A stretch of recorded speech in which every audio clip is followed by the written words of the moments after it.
Hello दोस्तों, मैं doctor रश्मि त्रिपाठी आपका अपने चैनल लव फाइटर्स एकेडमी में स्वागत करती हूँ। दोस्तों, आज के सेशन में जो मैं केस लेके आई हूँ इलाहाबाद हाई कोर्ट का लेटेस्ट केस है। और आज की केस के माध्यम से हम लोग ये समझने वाले हैं कि क्या विधवा बहू अपने सास ससुर से अपने लिए भरण पोषण की मांग कर सकती है। और एक कंडीशन इस केस में और भी है कि क्या यदि वो बहू अपने माता पिता के साथ रह रही है तब भी क्या भरण पोषण की मांग कर सकती है। तो ऐसा ही एक केस इलाहाबाद हाईकोर्ट के सामने आता है। तो चलिए हम लोग आज के सेशन के माध्यम से ये बात विस्तार से जानते हैं कि क्या विधवा बहू जो अपने माता पिता के साथ रह रही है तो फिर भी उसे सास ससुर से भरण पोषण पाने का अधिकार है या नहीं। तो जैसा कि इस केस के फैक्ट यूँ रहते हैं कि एक महिला थी जिसके पति सिंचाई विभाग में काम करते थे और उनका मर्डर कर दिया गया था। तो वह महिला जो है अपने पति के मर्डर के बाद अपने माता पिता के साथ रहने लगती हैं और उन्होंने कोई शादी वगैरह नहीं किया था, कोई पुनर्विवाह नहीं किया था। और उनका ये कहना था कि अब मेरा खर्चा नहीं चल पा रहा है, इसलिए वो अपने सास ससुर से भरण पोषण की मांग करती हैं। तो जैसा कि हम लोग जानते हैं कि हिंदू दत्तक एवं भरण पोषण अधिनियम 1956 की धारा 19 के अनुसार विधवा बहू को अधिकार दिया गया है कि वो अपने सास ससुर से अपने लिए भरण पोषण की मांग कर सकती है। तो यहाँ फैमिली कोर्ट में जब इन्होंने अपने सास ससुर से जो है भरण पोषण के लिए मांग किया तो फैमिली कोर्ट ने 3000 रुपये प्रतिमाह इनको जो है देने के लिए कहा। इनके ससुर से विधवा महिला को 3000 प्रतिमाह देने के लिए बोला था। तो इनके ससुर को जो फैमिली कोर्ट का जजमेंट था वह समझ में नहीं आया था, तो उन्होंने इसीलिए इलाहाबाद हाईकोर्ट का दरवाज़ा खटखटाया।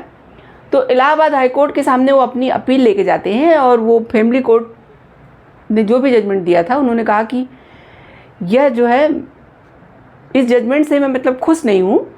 और उनके ससुर का ये दो शर्त रखना था कि क्या विधवा महिला को जो है भरण पोषण दिया जा सकता है, और दूसरी बात एक उन्होंने यह रखी कि जब वो अपने माता पिता के साथ रह रही हो तब भी। तो यह दो शर्तों के साथ वह जो है इलाहाबाद हाईकोर्ट जाते हैं। तो चलिए हम लोग देखते हैं कि इलाहाबाद हाईकोर्ट में कौन से जज बैठे थे और उन्होंने अपने जजमेंट में क्या कहा और क्या बातें उन्होंने बताई। तो जैसा कि इलाहाबाद हाईकोर्ट के सामने जब ये मुद्दा आता है तो उन्होंने पहले सारे गवाहों सबूतों सब कुछ जाना और सुना। और इस केस की सुनवाई 2 जजों की खंडपीठ कर रही थी, न्यायमूर्ति सौमित्र दयाल सिंह और न्यायमूर्ति दोनादी रमेश।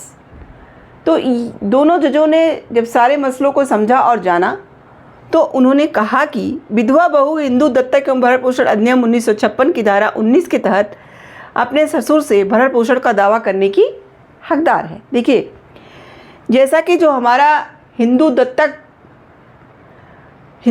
एवं भरण पोषण अधिनियम 1956 है उसका जो सेक्शन 19 है वो यह बात कहता है कि विधवा बहू अपने ससुर से भरण पोषण की मांग कर सकती है। तो यही कोर्ट ने कहा कि ऐसा हमारे जो है हिंदू दत्तक एवं भरण पोषण अधिनियम की सेक्शन 19 ये बात कहती है, तो यह शर्त तो पूरी हो जाती है कि विधवा बहू भरण पोषण की मांग कर सकती है। अब यहाँ दूसरी बात थी कि क्या वो अपने माता पिता के साथ रह रही है तो भी जो है ऐसा कर सकती है।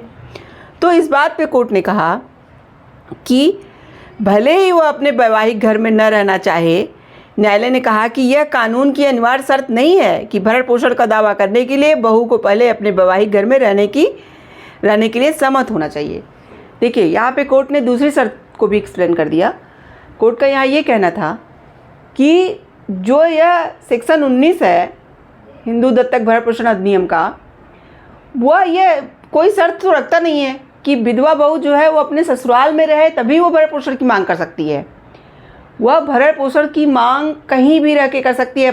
अपने माता पिता के साथ भी रह रही है और उसका खर्चा नहीं चल पा रहा है, वो कोई काम नहीं कर रही, उसने दूसरी शादी नहीं किया है, तो उसके सास ससुर को उसको जो है भरण पोषण देना ही पड़ेगा। तो उन्होंने कहा कि जो सेक्शन 19 है उसमें ये बात कहाँ लिखी गई है, कहाँ अनिवार्य शर्त है कि भरण पोषण का दावा करने के लिए बहू को पहले अपने वैवाहिक घर में रहना होगा। तो कोर्ट ने कहा कि इसलिए महिला अपने माता पिता के साथ रहे या अपने ससुराल में रहे, वो भरण पोषण की मांग कर ही सकती है। न्यायालय ने आगे जोर दिया कि सामाजिक संदर्भ पर भी विचार किया जाना चाहिए। यह कहते हुए सामाजिक संदर्भ में जिसमें कानून लागू किया जाना चाहिए, विधवा महिलाओं के लिए विभिन्न कारणों और परिस्थितियों के लिए अपने माता पिता के साथ रहना असामान्य नहीं है। यहाँ पे उन्होंने जो ये महिला अपने माता पिता के साथ रह रही थी, इस बात पे कोर्ट ने कहा कि अगर हम सामाजिक संदर्भ में देखें तो अगर एक विधवा महिला है और वो अपने माता पिता के साथ रहने चली जाती है तो इसमें कोई असामान्य बात नहीं है। जब महिला अकेली पड़ गई और वो अपने माता पिता के साथ चली गई, अपने दुखों में उसने अपने माता पिता के साथ रहना पसंद किया, तो इसमें कोई असामान्य कारण नहीं है। तो इसीलिए यह जो है एक सामाजिक संदर्भ है। तो इसीलिए अगर महिला ऐसा करती है तो इसमें कोई असामान्य बात नहीं है। तब यहाँ पे कोर्ट ने यह बात मतलब निष्कर्ष के रूप में निकाली कि प्रतिवादी हिंदू दत्तक ग्रहण और भरण पोषण अधिनियम के सेक्शन 19 के तहत अपने ससुर से भरण पोषण पाने की हकदार है।